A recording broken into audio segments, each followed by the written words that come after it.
Oftentimes, I feel it can be challenging for us as parents, especially if our kids are older, because we may be tolerating things that we're not okay with, not just with our children, but with anyone.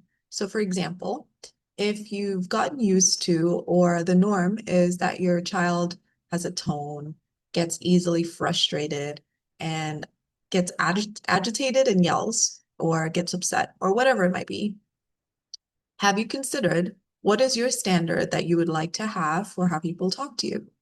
Do you have a rule that you abide by? And the rule I feel is more for us than for others.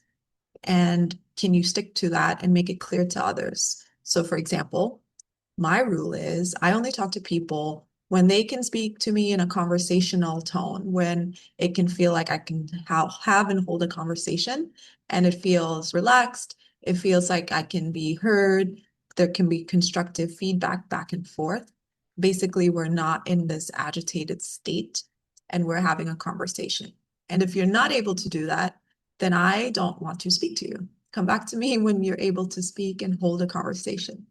So consider that if you're having a challenging time in a relationship, maybe especially with our kids, and I feel that's part of teaching people how to treat us. Can we establish that this is how things work? And I feel the rule, the standard is something that's more internal than for others. And it's more like a radar for us to pay attention to.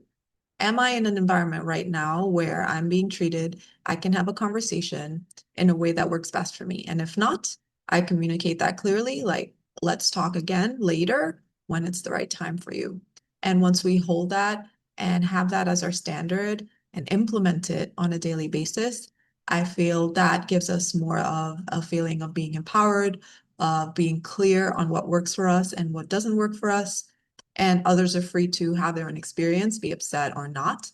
But what we want for ourselves is a certain level of interaction. And if it's not there, we do have our interaction when it can be possible.